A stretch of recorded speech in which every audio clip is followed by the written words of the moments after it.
선포된 하나님의 말씀 사도행전 4장 13절 이하의 말씀으로 우리 코람데오라는 제목으로 하나님의 말씀을 나누겠습니다. 여러분들 삶이 어떠신지 모르겠습니다. 늘 인생에 대한 이야기를 자주 드립니다만 뭔가 좀 괜찮은 듯 하다가 또 아픔이 다가오고 또 괜찮은 듯 하다가 문제가 생기고 아픔으로 힘겨워하고 이 인생 그래프가 여러분 보면 매일매일 달라지고 들쭉날쭉하는 것을 경험하실 거라고 믿습니다. 그래서 사람들은 인생을 일컬어서 고해라고 합니다. 고난의 바다, 고통의 바다. 맨날 웃고 즐기기에도 시간이 짧다라고 이론적으로는 알고 있는데 무슨 고난이 그렇게 많은지, 아픔이 있는지 사람들의 모든 사람 가슴을 흔들어대고 어렵게 만드는 것 같습니다. 근데 사람들이 경험하는 고통이라고 하는 것이요, 환경이 다 다르죠. 조건이 다 다릅니다. 문제들이 다 다릅니다. 근데 겉으로 드러나는 모양은 다 다를지 몰라도요, 그 고통의 본질을 깊이 들여다보면 다 똑같은 것으로 귀결이 되어집니다. 그것이 뭐냐 하면 두려움이라는 마음입니다. 두려움이라는 마음이 모든 고통의 근원으로 뿌리에 자리하고 있다는 것입니다. 여러분, 죽는 게 다 고통으로 다가옵니다. 죽음이라고 하는 것은요, 누구에게라도 무섭고 두려운 고통일 수 있어요. 근데 죽음 자체가 고통이 아니에요. 사실은 죽음이라고 하는 두려움 자체가 사람들을 벌벌벌 떨게 만드는 것입니다. 여러분, 죽음 앞에서 두려움에 떠는 사람들, 그런 사람들은요, 하루하루가 고난이에요. 고통이에요. 근데 저는 목회를 하면서 이 말도 정확하지 않다는 것을 제가 목회 현장에서 많이 경험합니다. 제가 언젠가 말씀을 드렸습니다만 말기암에 걸렸던 30대 한 집사님을 제가 소개해 드린 적이 있었는데요. 저는 그분의 투병 과정을 지켜보면서 죽음이 모두에게 고통은 아닌가 보구나.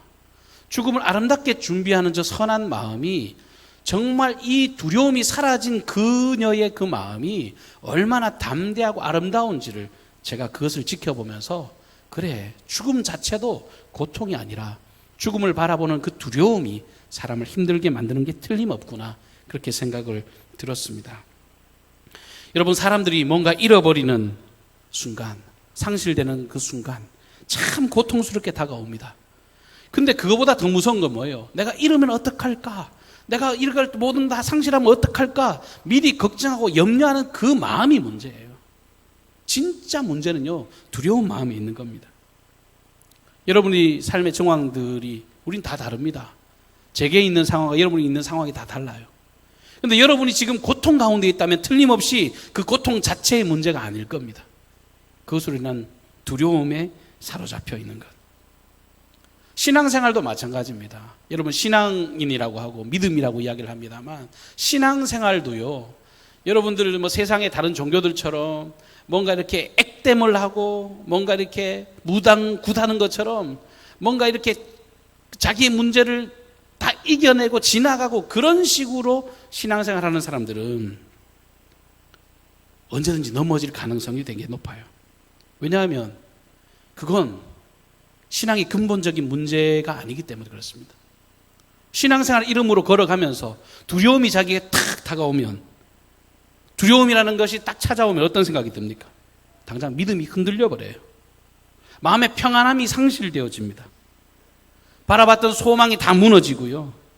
하나님의 수없는 많은 말씀들이 우리의 삶을 붙잡는 것이 아니라 말씀이 의심이 되어지고 결국은 그 말씀에 불순종하는 삶으로 이어질 수밖에 없다는 겁니다. 좋은 교회를 넘어 위대한 교회를 우리가 꿈꾼다고 하는데 비전을 향해서 힘차게 전진하는 것이요, 딱 멈춰져 버립니다. 두려운 마음이 먼저 드는데 무슨 비전이 있고 소망이 있습니까? 다 사라져 버립니다. 지금 우리가 코로나19가 벌써 2년 동안 우리의 발목을 잡고 있는데요, 가만히 보세요. 코로나19 여러분 걸린 분 한 분도 안 계시잖아요. 우리 교회는요, 너무너무 감사하게 확진자도 한 분도 없습니다. 우리가 이런 시기를 지내오면서요, 근데 무엇이 우리에게 아픔으로 다가오는지 곰곰이 생각해 보세요. 코로나19가 우리를 무섭게 한다고요? 천만의 말씀이에요.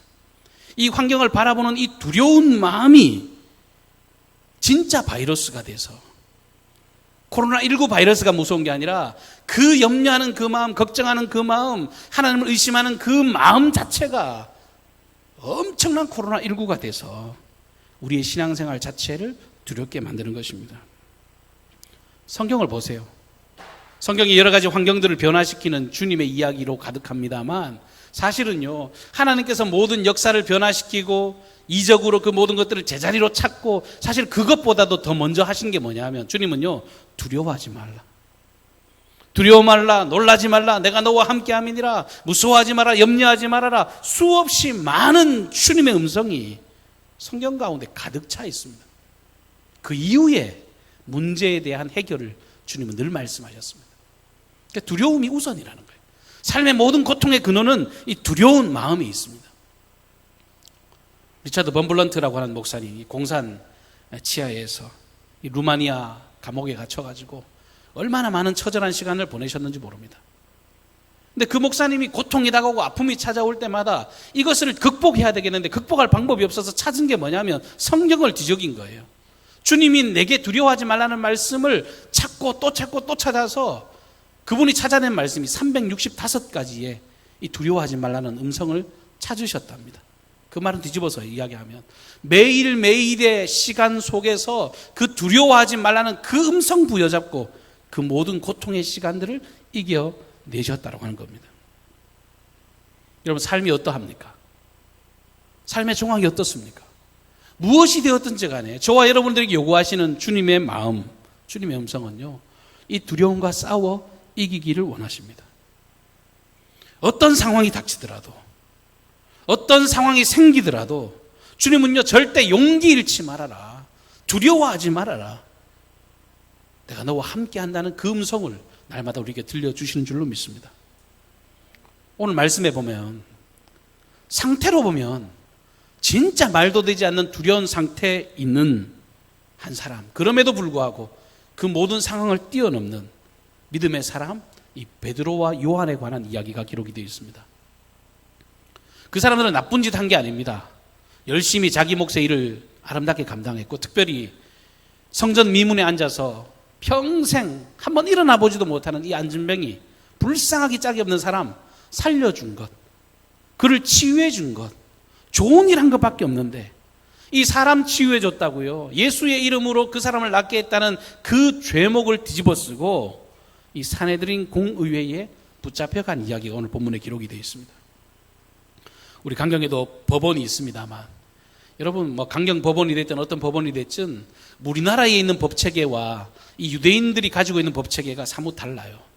이 산헤드린이라고 하는 공의회는 그 유대주의는 이 하나님을 중심으로 한 주의잖아요. 그러니까 종교적인 집단입니다. 그러니까 하나님의 이름을 경멸하거나 하나님의 이름을 멸시했다는 그 이유로 재판을 받으면 그 안에서 그야말로 살아남기 힘듭니다. 거기에서 잘못된 사람으로 낙인이 찍히는 순간 사회에서 완전히 매장당할 뿐만 아니라 거기서 사형을 언도받으면요, 살아날, 구제할, 변호 이런 게 전혀 보장되지 않은 엄청난 재판장이 산헤드린 공의회입니다. 예수님께서도 이 산헤드린 공의회에서 재판받아서 십자가형에 처해지신 것만 봐도 그 자리가 얼마나 서슬퍼렇고 무서운 자리인지 충분히 직감할 수가 있습니다. 그 앞에 선다는 것 자체가, 특히 죄인의 신분으로 거기서 뭔가를 따져본다는 것 자체가 엄청나게 두려운 상황입니다. 베드로, 요한이 잘못한 게 뭐 있습니까? 지나가는 사람 불쌍해서 예수 이름으로 살려주고 치유해주고 그에게 소망을 주고 생명 준 것밖에 없는데 예수의 도를 전했다는 이유로 그 재판관 앞에 선 겁니다. 그런데 오늘 성경에 보시면요, 분위기가 무서운 현장이고 두려운 현장이고 아픔의 현장인데 전혀 그런 분위기를 조금 더 느낄 수가 없습니다. 이들은 이 상황 가운데서 전혀 두려워하지 않고 오히려 담대하게 그들에게 자기들이 할 말을 전합니다. 13절 말씀해 보시면 그들이 베드로와 요한이 담대하게 말함을 보고 그들이 본래 학문 없는 범인으로 알았다가 이상히 여기며 또 전에 예수와 함께 있던 줄로 알고. 그러니까 사람들이요, 저 사람은 무식한 사람들이고 예수의 제자, 속칭 세상적인 말로 떨거지 같은 아무 영향력도 없는 사람인 줄 알았는데 자기들의 주장을 따박따박 전혀 두려워하지 않고 말하는 그 모습을 보고 놀랐다라고 이야기합니다. 누가요? 사내들인 공의의 사람들이. 자기들이 권세를 가지고 힘을 가지고 그 사람들을 신문하려고 잡아왔는데 오히려 당당하게 자기 할 말을 밝히고 있어요. 그리고 18절 이하의 말씀을 보시면 사내들인 공의회가 베드로와 요한을 잡아다가 협박을 합니다. 너희가 다시는 예수의 이름을 말하지도 말아라. 예수에 대해서 가르치지도 말아라. 한 번만 더 이런 일이 있으면 너 죽을 거다. 이런 거로 아주 강하게 경고를 하고 있습니다. 여러분들 같으면 어떻게 하시겠습니까? 기회가 찾아왔죠. 살 수 있는 기회가 찾아왔습니다. 한 번만 살려주신다면 제가 다시는 이런 일들에 대해서 행하지 않겠습니다. 한 번만 더 기회를 주시면 제가 다시는 입 밖에도 이 말을 내지 않겠습니다. 그렇게 하고 나중에 다시금 할 값이라도요, 그 순간만 위기를 모면하면 될 일 아닙니까? 근데 이어지는 말씀 19절을 보시면 이 베드로와 요한이 뭐라고 대답합니까? 베드로와 요한이 대답하여 이르되 하나님 앞에서 너희의 말을 듣는 것이 하나님의 말씀을 듣는 것보다 옳은가 판단하라. 우리는 보고 들은 것을 말하지 아니할 수 없다 하니. 여러분, 담대함이 느껴지십니까? 아마 모르긴 몰라도 눈 똑바로 뜨고 힘찬 목소리로 이것을 선포했을 겁니다. 이 사람들은 원래 이런 사람들이 아닙니다.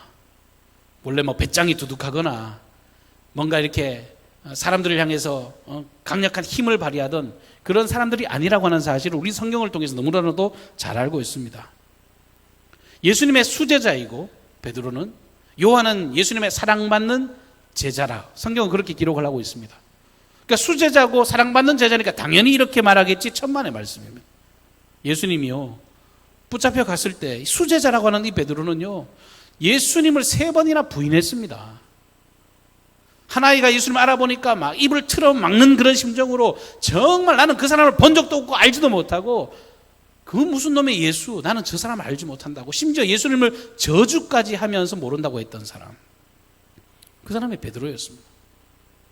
사도 요한은 끝까지 예수님의 곁을 지키긴 했습니다만 예수님이 정말 돌아가셨을 때 모든 제자들이 다 흩어 도망가 버렸습니다.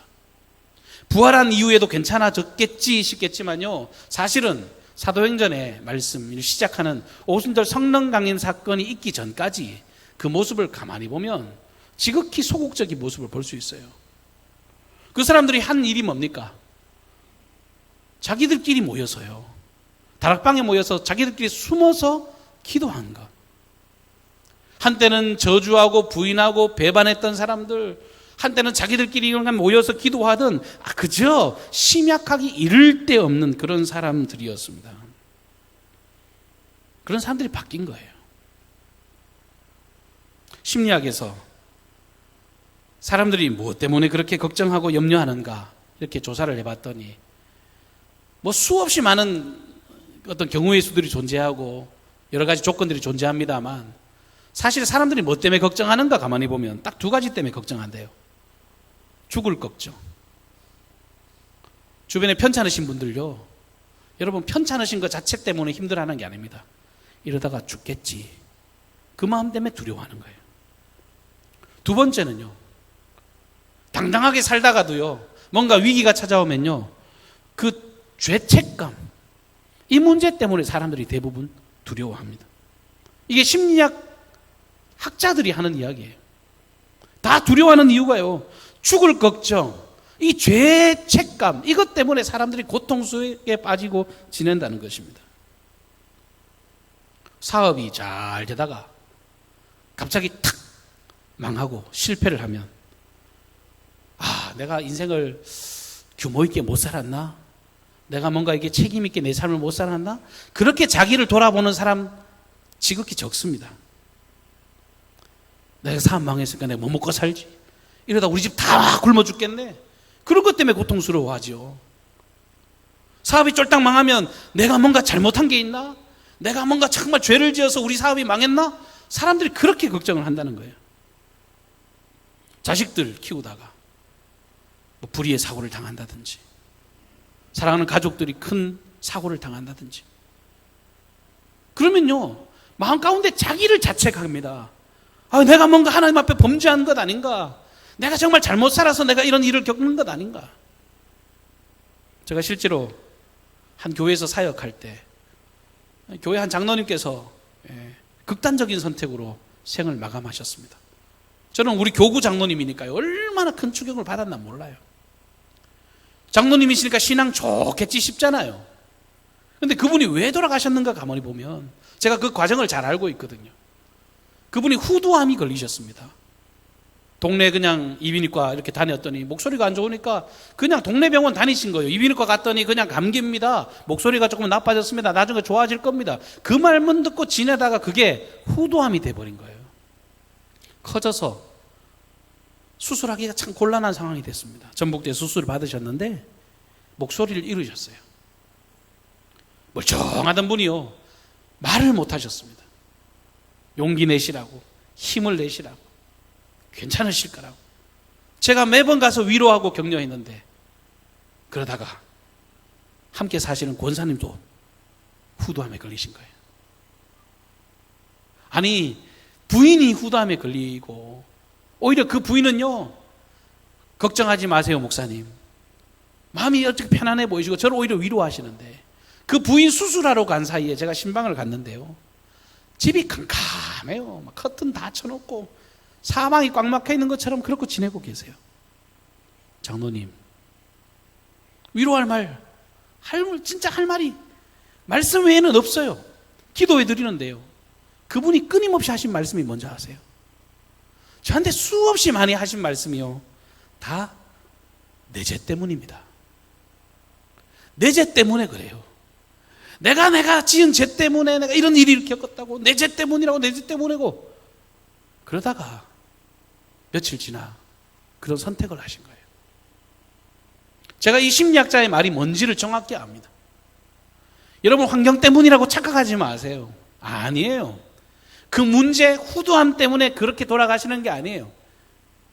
죽을 걱정, 이 죄책감에 대한 걱정, 이게 사람의 마음을 자꾸 흔들어대고 넘어뜨리고 사람의 발목을 잡는 거예요. 끊임없이 누워있으면 네가 잘못해서 그렇다고, 너 때문이라고, 네가 지게 못하겠냐고, 네가 한 행실 때문에 이런 일이라고, 밤에 막 계속 자기의 목을 조아오는 겁니다.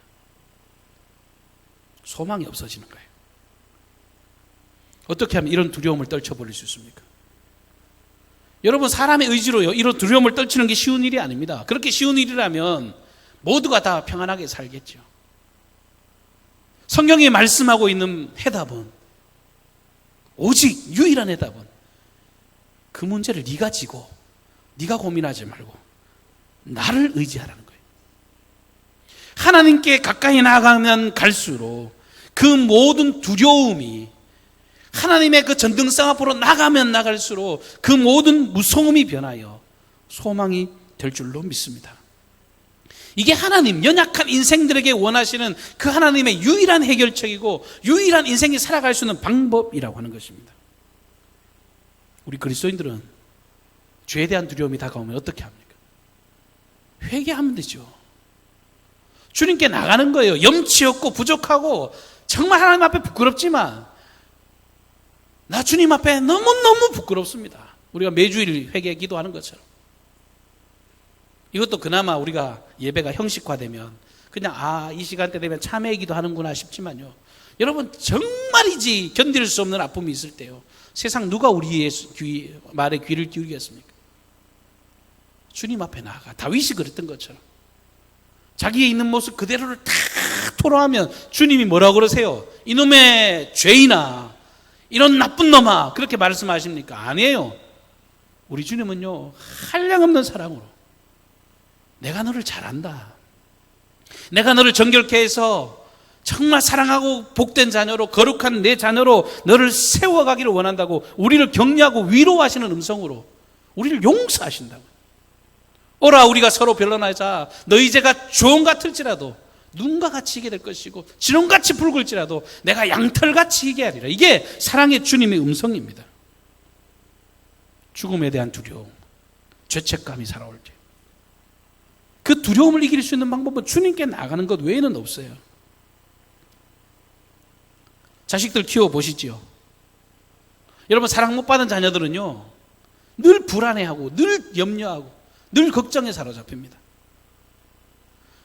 근데 정상적인 관계에서, 부모 자식 간의 관계에서요, 애가 그렇게 울다가도, 우리 큰애도 몇 개월이나 됐을까요? 경기를 해요, 경기를. 우리 집사람이 애를 낳고 얼마 있다가 바로 영아 전문 어린이집에 취업을 해가지고 저희 어머니가 아기를 보는데 애가 울더라고요. 자지러져요. 그냥 울겠지 하고 지났는데 나중에는요, 애가 눈이 돌아가고 막 몸이 뒤틀리고 경기를 하는 거예요. 제가 진짜 뒤에 어머니가 애를 안고 제가 막 중앙선을 침범하면서 병원으로 쫓아간 게 아니라 우리 아내한테 간 거예요. 어린이집으로 그 밤에요, 정말 진짜 앰뷸런스 타는 심정으로요, 위반을 해서라도 거기를 간 거예요. 어떻게 됐을까요? 엄마가 앉자마자 금방 그렇게 돌아가고 자지러지던 아이가 언제 그런 일이 있었던 것처럼 평안하게 잠을 자는 거예요. 이게요, 하나님이 우리 인생들이 너희들의 힘으로 되지 않는다는 것을 시청각으로 보여주기 위한 그런 사랑으로 우리에게 보여주신 겁니다. 힘없는 양떼들, 여러분, 목자 없는 양떼는요, 그냥 짐승들에게 사로잡히고 먹히겠죠. 그러나 아무리 힘이 없고 아무리 연약한 양떼들이라도 그 목자를 뒤따라가면 그들이 평안함을 누리고 안전을 누리고, 소위 말해 푸른 초장 물가에서 쉴만하게 그렇게 안식을 누리는 것처럼, 우리의 모든 두려움을 제거하는 일은 영원하신 아버지, 광대하신 그 하나님 앞으로 다가가는 것 외에는 아무런 길도 없는 것입니다. 믿음의 사람들, 성령 충만한 사람, 그들의 표지가 뭐냐? 바로 코람데오입니다. 헬라어로 코람데오라고 하는 말은 하나님 앞에서라고 하는 말입니다. 여러분, 신앙생활 하시면서 절대 잊지 말아야 할 단어입니다. 하나님 앞에 서 있다. 나는 언제든지 무슨 일을 만나든지 어떤 상황 가운데 있든지 나는 홀로 있는 것이 아니라 하나님 앞에 서 있다. 19절 말씀을 제가 다시 읽겠습니다. 하나님 앞에서 너희의 말을 듣는 것이 하나님의 말씀을 듣는 것보다 옳은가 판단하라.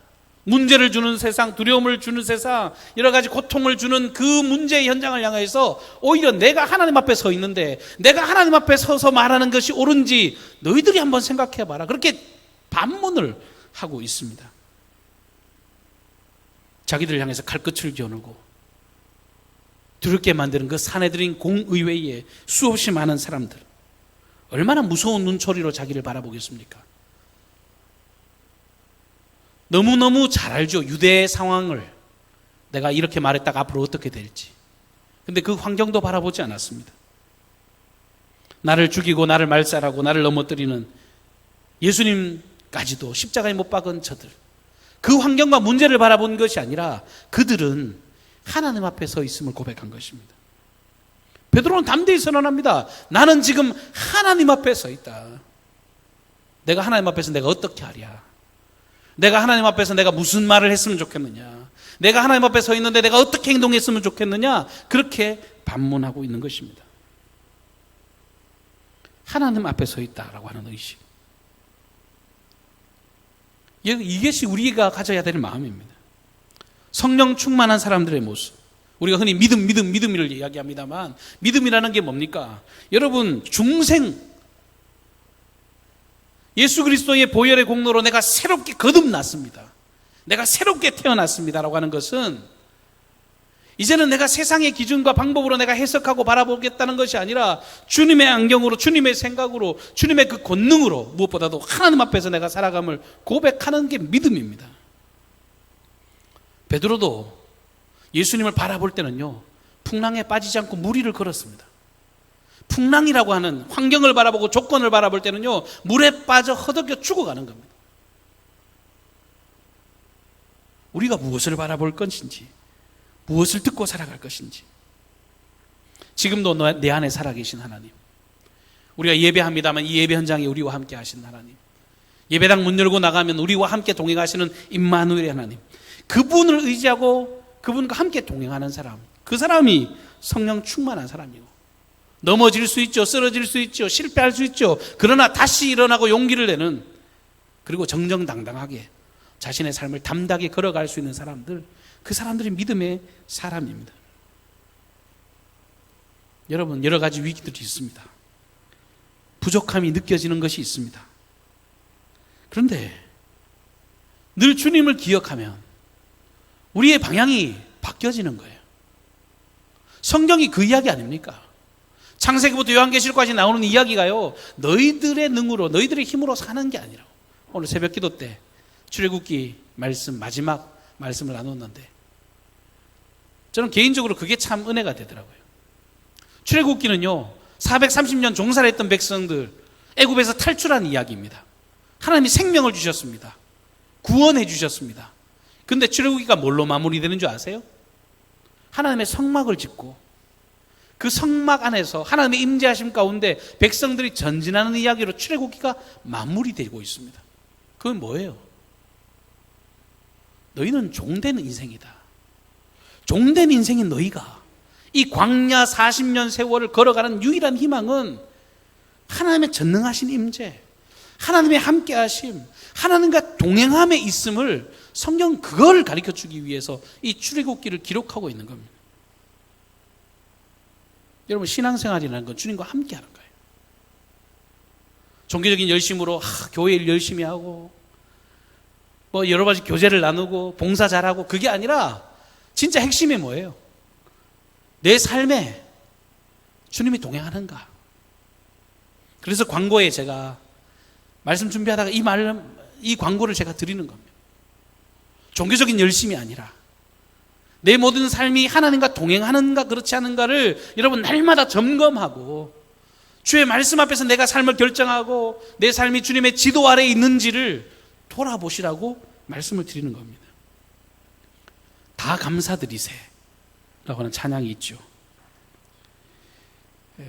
이 찬송을 작사하신 분은요, 마르틴 링카르트라고 하는 목사님이 이 가사를 쓰셨습니다. 지금 코로나19가 이렇게 창궐 하니까 실제로 지금 이 역사가요, 17세기에 있었던 흑사병에 관한 이야기가 지금 많은 사람들에게 회자됩니다. 그러니까 이 역사적인 사실이니까 이 가사를 쓰신 분이요, 이 17세기 이 독일과 유럽 일대에 흑사병이 창궐할 때 그때 목회하셨던 분이십니다. 그 시대를 살아갔던 사람이십니다.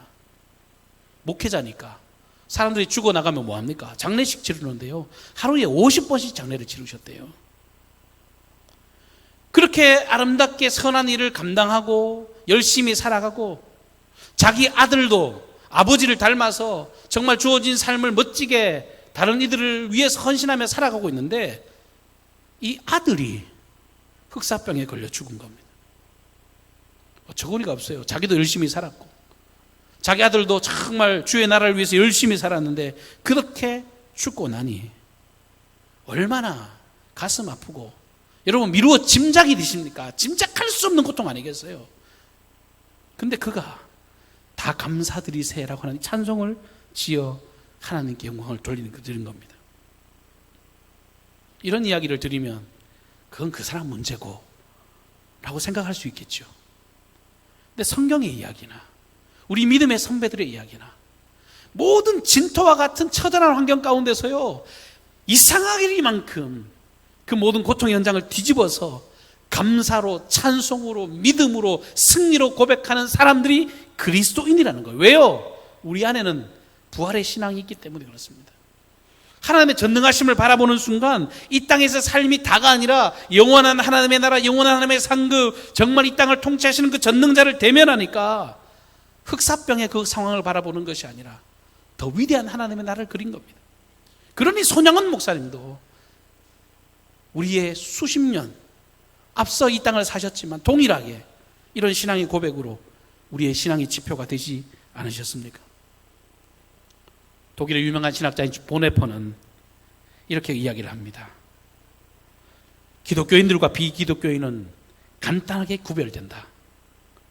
그것은 기독교인은 범사에 감사한다는 것이고, 비기독교인들은 늘 원망과 두려움과 불평에 사로잡힌다. 오로지 감사는 그리스도인의 유일한 표식이다. 여러분, 이 말이 이해가 가실 겁니다. 이 말이 충분히 납득이 되실 겁니다. 그리스도인들은요, 설명할 수 없는 삶을 표현하고 살아가는 사람들입니다.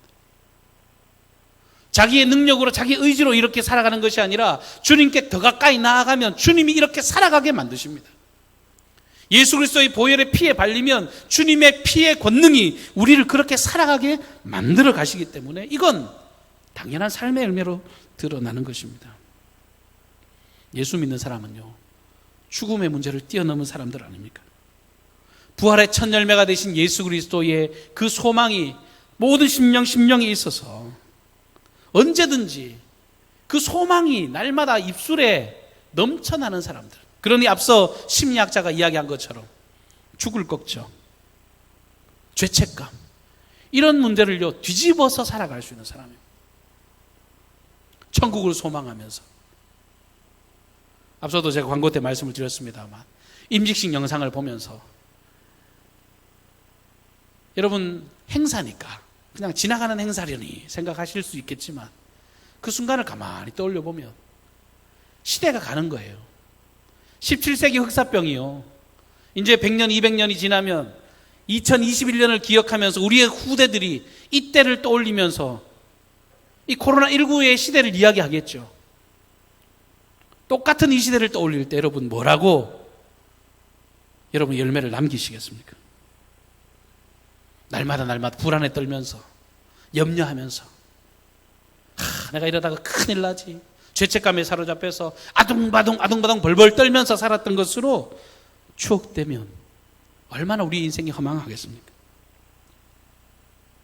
우리 신앙의 선배들, 말씀 안에 주 예수 그리스도의 십자가의 공로에 휘담겨서 위대하게 살았습니다. 로마의 그 카타콤에서 처절하게 죽어갔던 선배들, 어떤 그리스도인들은 이 원형 경기장에 붙잡혀서 그 사람들의 유희의 도구로 사자의 밥이 되고 처절하게 찢겨져 죽고. 여러분, 사람이 얼마나 잔인한지요 생각해보면 참 끔찍합니다. 원형 경기장에 야구장처럼 축구장처럼 그렇게 많은 사람들이 둘러서서 똑같은 사람이 죽어가는 걸 보면서 환호하고 소리를 질렀어요. 예수쟁이들이 저렇게 예수 믿다가 찢겨져 죽는다고 조롱하고 원망하고, 검투사들 서로 난도질해서 죽이는 걸 보면서 쾌락을 즐기던 사람들, 그게 로마 시대의 사람들이었습니다. 근데 정작 그리스도인이라는 이름으로 그렇게 억울하게 죽어가던 한 무명의 그리스도인이 남긴 글이 있습니다. 예수 그리스도를 믿는 믿음의 사람이 남긴 글입니다. 여러분, 이걸 들어보십시오. 나를 저주하십시오. 당신들이 나를 저주하면 할수록 나는 더 사랑하게 될 것입니다. 내게 침을 뱉으십시오. 나는 사랑의 숨결을 불어낼 것입니다. 나를 찌르십시오. 나는 사랑한다고 절규할 것입니다. 나를 짐승의 먹이로 던져버리십시오. 나는 사랑의 제물이 될 것입니다. 나를 불태워 주십시오. 나는 사랑의 열기로 당신의 증오로 가득한 마음을 녹여낼 것입니다. 베드로의 순교의 모습, 그것을 지켜보았던 그의 제자격인 폴리갑이라고 하는 교부가 있습니다. 그 교부는요, 예수 그리스도께서 그리고 나의 스승도 십자가에 달려 죽으셨는데 내가 어떻게 똑바로 죽을 수 있겠는가, 그러면서 자신을 조롱하고 자기를 죽이는 사람들을 향해서 나는 거꾸로 십자가에 매달아 달라고 이야기를 하며 그들을 축복하며 죽었다고 합니다. 성경에 기록되어 있는 스데반 역시도 자신을 향해 돌을 던지는 사람들을 아버지여 저들을 용서해 달라고 주님의 사랑을 전하며 의연하게 당당하게 죽었습니다. 그리스도인의 표식, 여러 가지 두려움과 위기와 어려움이 우리의 삶을 힘들게 하는 것이 아니라 정말 주님께 접붙임 바 되어서 정말 세상의 모든 두려움을 뛰어넘을 수 있는 놀라운 소망과 평강으로 승리하는 믿음의 사람이 되기를 주님 이름으로 축복합니다. 우리의 영혼을요, 세상 허망한데 오염시키지 않기를 바랍니다. 나가면 우리를 두렵게 하는 뉴스거리들이 넘쳐나고 우리의 마음을 흔들어대는 수없이 많은 이야기들이 들려옵니다만 여러분 거기에 속지 마시고 그리스도의 사랑, 하나님의 권능으로 순결하고 담대한 믿음을 온전히 유지하고 걸어가는 저와 여러분의 복된 발걸음 되시기를 주님 여러분 축복합니다. 기도하십시다. 고마우신 주님, 신앙의 아름다운 용기와 능력을 가지고 오늘도 전진하기를 위하여 오늘 말씀을 경청하게 하시니 감사를 드립니다. 저희들의 능으로 힘으로 살지 않게 하시고 주의 권능이 우리를 사로잡아 늘 하나님 앞에서 의연하게 당당하게 걸어가는 믿음의 걸음 걷게 하여 주옵소서. 세상을 향해 담대히 외치게 하여 주시고 우리가 하나님의 길을 걸어가는 것, 이것이 너무나도 멋지고 아름다운 인생임을 사람들에게 증거하고 자랑하는 생명의 걸음들을 걷게 하여 주시고 우리 강경중앙교회가 아름다운 위대한 교회로 전진할 수 있도록 축복하여 주옵소서. 우리를 통하여 위대한 일을 행하실 생명의 주님을 기대하옵고 예수님의 존귀하신 이름으로 기도하옵나이다. 아멘.